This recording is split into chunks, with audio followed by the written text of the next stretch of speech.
Le show de moto vous est présenté par Honda et Yamaha.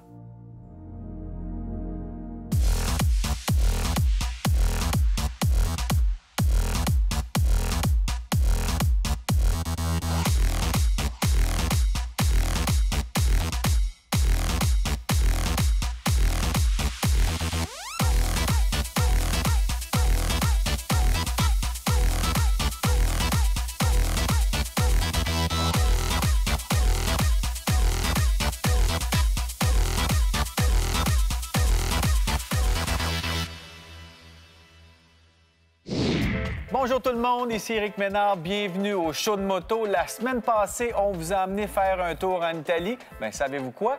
On poursuit notre voyage cette semaine et ça commence maintenant.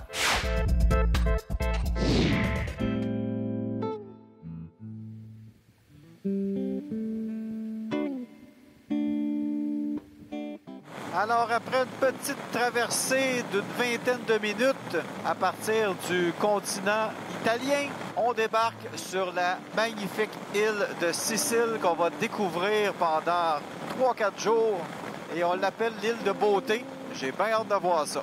À date, c'est bien parti avec des vues comme ça, des beaux arbres partout, même en bordure d'autoroute. Et wow, ça commence bien.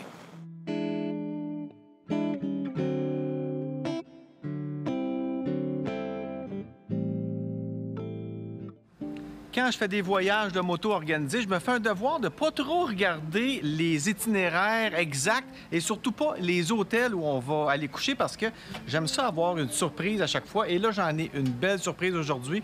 On vient d'arriver à l'hôtel, on a stationné nos motos et venez voir la vue qu'on a.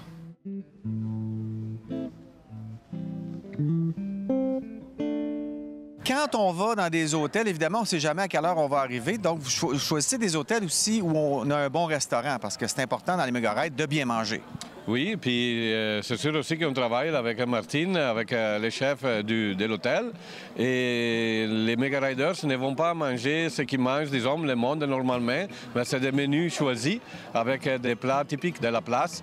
Parce que là aussi, je veux faire déguster au monde des mets typiques de la place. Le monde, il en profite. Donc, vous travaillez ensemble depuis quelques années déjà. C'est quoi ton rôle chez Méga-Ride, toi? Moi, mon rôle, je réponds aux clients quand ils téléphonent pour avoir des informations. Tu traduis un peu ce qu'il dit des fois?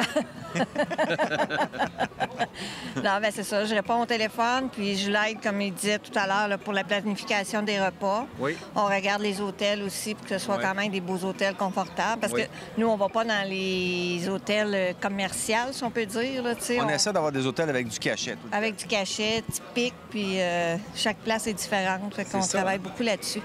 Ouais. Et puis, décris-moi ton méga-rider moyen. Là. Qui est-ce qui fait des méga-rides? C'est avant de tout quelqu'un qui aime la moto. Quelqu'un de passionné pour rouler à moto, quelqu'un qui aime découvrir de nouvelles choses, quelqu'un aussi qui peut s'améliorer beaucoup parce que c'est 15 jours de moto intense, donc il y a du monde qui peut faire plus de courbes en 15 jours ici qu'en 3 ans au Québec. Mais t'es pas constamment en train de donner des conseils de conduite, pas du tout, il y en a qui n'aiment pas ça. On est en vacances, mais c'est vrai qu'à rouler avec d'autres personnes, avec Max qui est un bon rider aussi, on va apprendre un peu à piloter notre moto, puis à comment peut-être lire les courbes, parce qu'ici, il y en a de toutes les sortes. Il y en a des plus longues, il y en a des courtes, il y a des tornantes, les fameux tornantes. Donc, on apprend vraiment à piloter sa moto. Au niveau des motos, est-ce qu'on a le choix d'à peu près tout? Bien, on a surtout toute la série pratiquement de BMW, parce que nous autres, on travaille avec BMW Italie. On a toute la série de Ducati.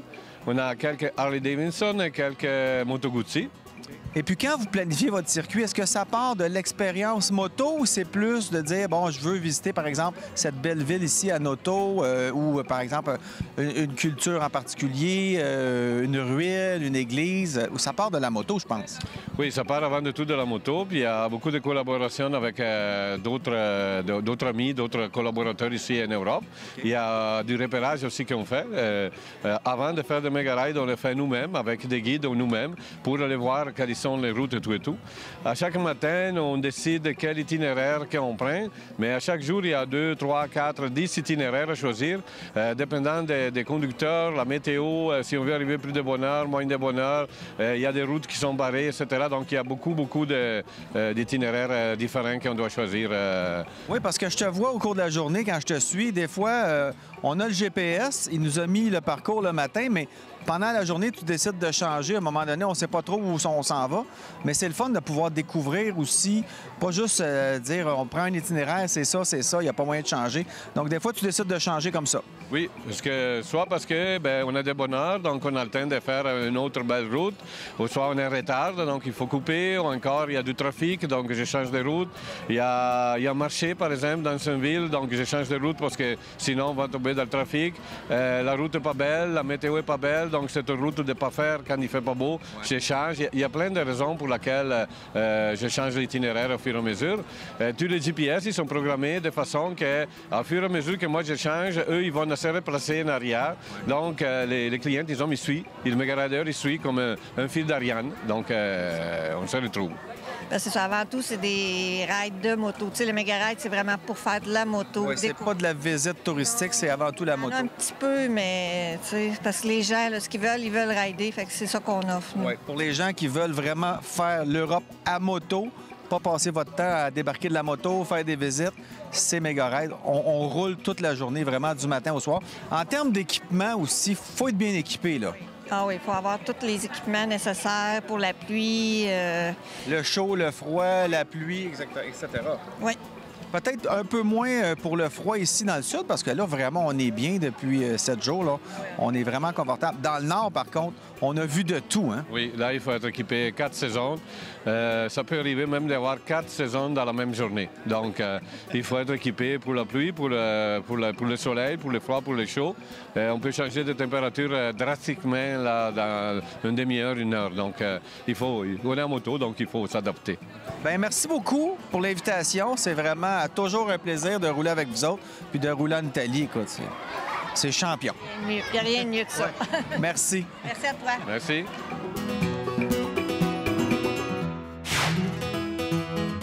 Vous voulez en apprendre plus sur la moto ou encore voir ce qu'on est en train de vous préparer pour la prochaine saison? Rien de plus facile. Allez faire un tour sur notre page Facebook, Le Show de Moto.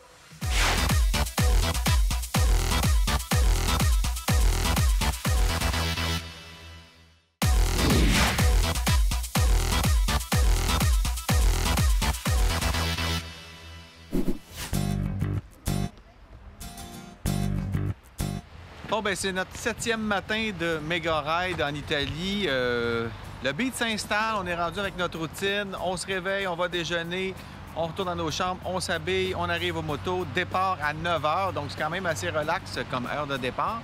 Et aujourd'hui, encore une fois, 200-300 km de magnifiques routes. On arrive en direction de Palerme, au bout de la Sicile. Alors, ça va être une bonne journée, je pense. Il fait beau soleil. On attend Max. On fait toujours le petit meeting avant les randonnées avec le plan de match pour la journée. Il nous donne le tracé GPS à suivre parce qu'on a tous un GPS avec le tracé. Donc, si jamais on se perd, on peut se retrouver par nous-mêmes. Mais la plupart du temps, on suit notre guide. Donc, c'est pas mal plus relaxant. On a juste à le suivre, à profiter du paysage, profiter de nos motos. Puis on arrête de prendre un petit café, on jase. On a un bon groupe. C'est vraiment le fun. Maintenant, petit meeting sécurité. 289 km, 3 heures pour arriver. Démarrer.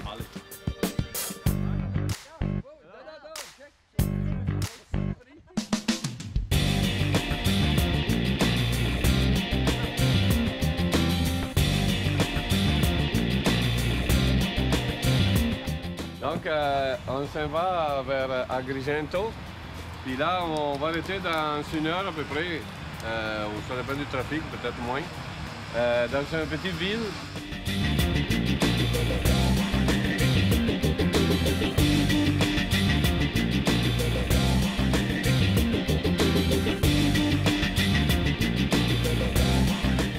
Une méga ride, c'est aussi l'occasion de découvrir des gens parce qu'on va partager la route avec eux pendant une semaine ou deux.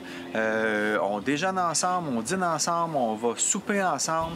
Et partager la route avec quelqu'un, tu viens qu'à découvrir un peu le genre de personne que c'est. On reconnaît ceux qui sont plus impulsifs, ceux qui sont plus prudents, ceux qui sont plus relax. Alors, c'est le fun de voir ça, mais c'est aussi l'occasion de partager des repas, d'avoir des histoires de moto à se raconter, de partager des expériences. Quand on arrête sur le bord de la route et qu'on dit « Ah, regarde, c'était donc beau cette route-là », tu sais, c'est le fun de pouvoir partager ça aussi avec des gens plutôt que de le faire tout seul.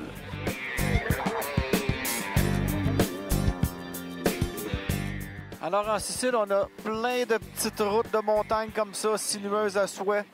En plus, il n'y a pas grand monde. C'est vraiment le fun de venir ici faire de la courbe.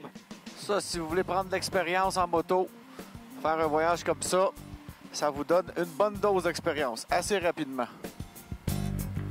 Toujours regarder dans le fond de la courbe, c'est d'autant plus essentiel ici. Restez aussi très à l'intérieur parce qu'on ne sait jamais quand est-ce qu'il peut y avoir un petit camion ou une voiture ou des marcheurs. Il faut vraiment être vigilant. En plus, il y a des fois de l'eau, de la poussière, toutes sortes de choses.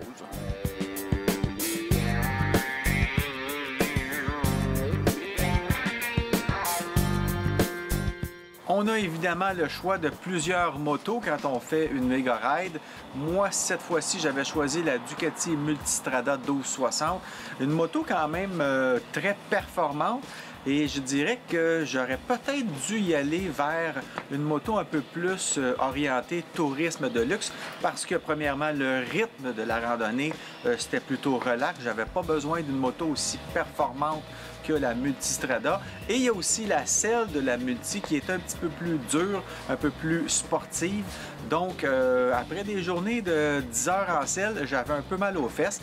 J'aurais été plus confortable sur, par exemple, la K1600 GTL de BMW ou une R1200 RT, un Goldwing. Donc, c'était plus une randonnée de grosses motos où on est bien assis parce qu'on roule des heures et des heures et on a un rythme un peu plus relax.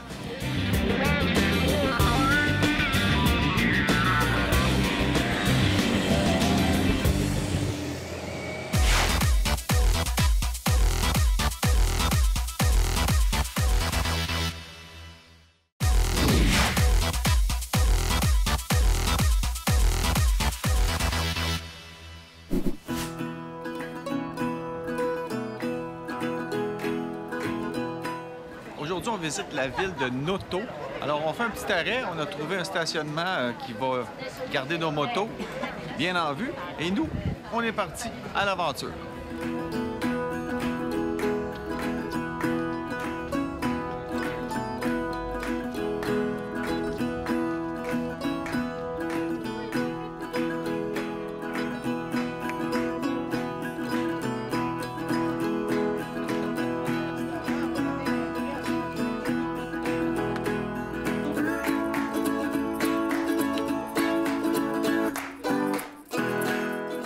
On est en direction du volcan Etna. On le voit ici avec le petit filet de fumée qui sort. J'ai hâte de voir ça de plus près. La végétation change du tout au tout quand on arrive près du volcan. Selon notre guide, en tout cas. My God, que c'est beau.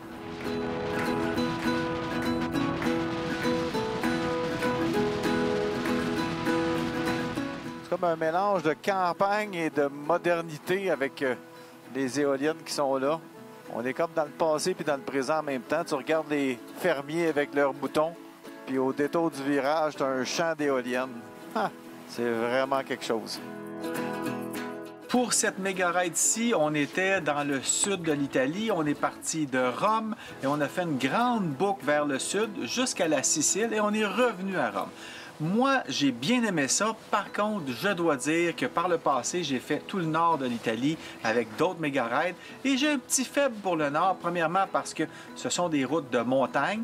Donc, c'est sûr qu'au niveau des aptitudes et de la randonnée en tant que telle, c'est un petit peu plus extrême, plus exigeant. Si on va dans le sud, c'est une randonnée plus relaxe. Donc, cette randonnée-là du sud de l'Italie, incluant la Sicile, c'est vraiment pour les gens qui veulent y aller mollo, se taper une belle balade, avoir de la bonne bouffe, du bon vin le soir et relaxer ensemble sur la route. Ouais, bien, je peux vous dire que c'est des journées de moto comme ça qui me font être content d'avoir appris à piloter une moto. C'est tellement trippant d'être capable de se promener ici, d'être en confiance sur sa moto, en contrôle. Ça vaut tous les cours, toutes les expériences qu'on peut vivre sur une moto, que ce soit sur route ou hors route. Ça nous amène à pouvoir apprécier de piloter sur des petits chemins comme ça. J'ai le temps de m'amuser, de regarder le paysage, de tripper, vraiment de savourer chaque moment, chaque courbe.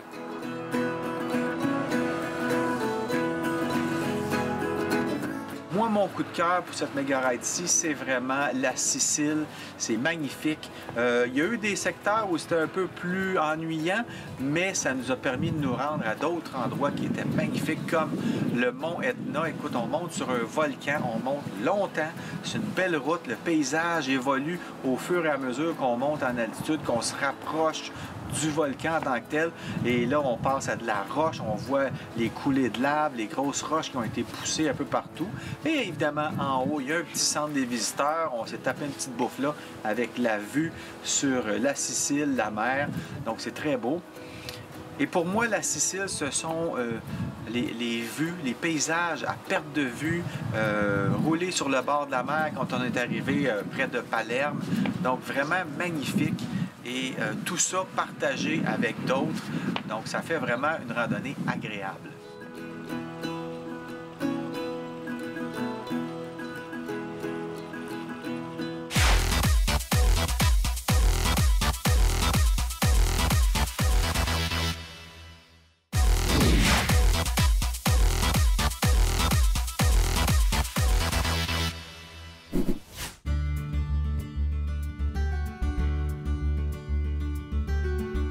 Dans notre après-midi, on s'en allait vers Richmond.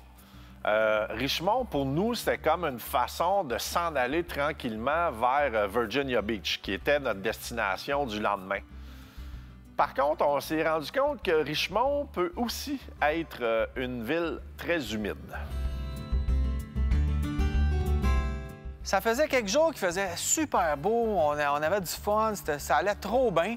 Mais là, à partir de Richmond, tout ce qu'on voyait jusqu'à Virginia Beach, c'était un immense, méga, ultra big nuage de pluie. Il mouille vraiment très fort, il vente, et là, on est juste dans le début du nuage. Si on s'en allait vers Virginia Beach, c'était pire au point qu'ils ont fermé l'autoroute un moment donné. Ça aurait été comme rouler dans un lave-auto pendant 3 jours. Inutile de vous dire que lorsqu'ils ferment l'autoroute pour les autos, c'est pas la meilleure place pour les motos. Au Québec, on roule sous la pluie. Il n'y a pas vraiment de problème. Mais là, c'était une intensité rare. Il y avait quasiment une rivière dans la rue en face de l'hôtel. Alors, il faut se rendre à l'évidence, on ne roulera pas. On n'a comme pas eu le choix de s'avouer vaincu. Et ça a été l'occasion de faire le plus beau montage de moto sur une remorque et un camion jamais effectué par quelqu'un de la race humaine. Alors, il fallait embarquer 3 motos sur le camion et la remorque. Donc, 2 dans la boîte du camion à Ken, 1 dans la remorque. On a 3 Goldwing embarqués. Et il n'y a pas de grosses buttes ici à Richmond. C'est vraiment plat presque partout. Alors, on a dans notre idée... À date, c'est soit une très, très bonne idée ou une grosse erreur, on ne sait pas. Mais on veut servir d'une palette qu'on a trouvée pour mettre dans la remorque pour ensuite monter sur la plateforme.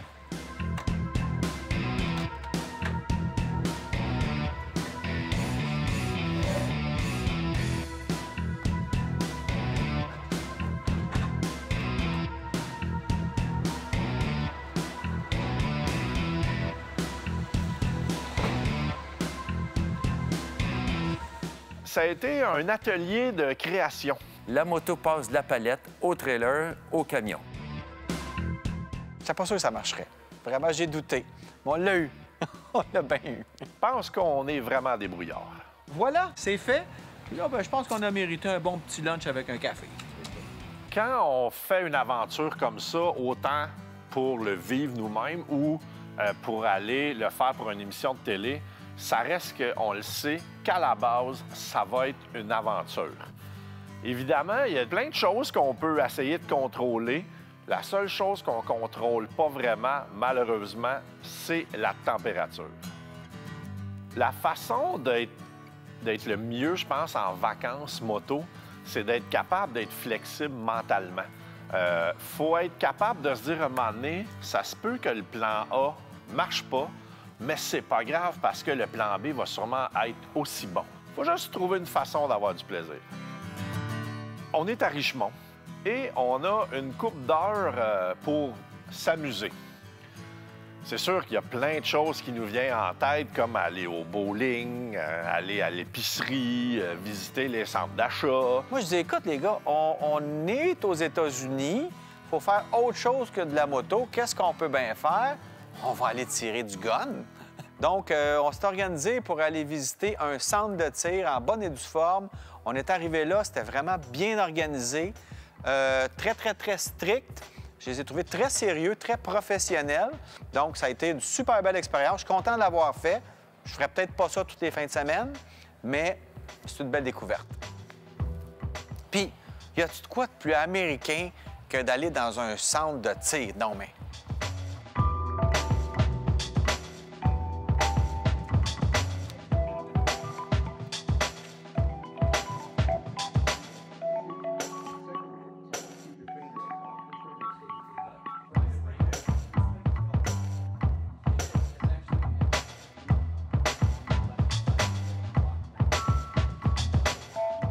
Bon, alors là, j'ai vraiment quelque chose de dangereux à essayer. C'est vraiment une arme de destruction massive. La taqueuse.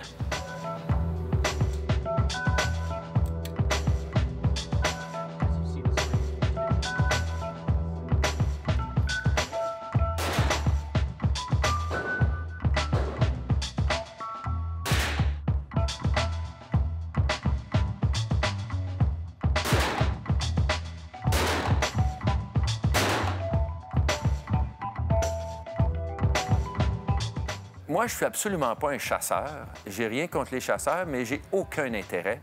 Les armes à feu, j'en ai vu dans des magasins, mais j'en ai pas tenu vraiment. Et là, c'était un choc pour moi. C'est quand on tire avec ces armes-là qu'on réalise la puissance et le danger qu'il y a là-dedans. Mais non, merci, pas pour moi. Je vais passer mon tour. Je suis content de l'avoir expérimenté, mais ça s'arrête là.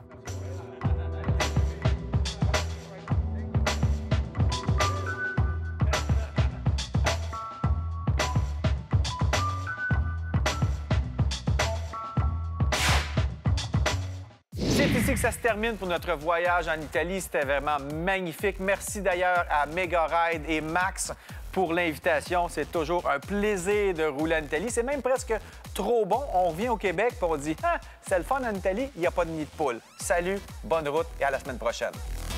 Le show de moto vous a été présenté par Honda et Yamaha.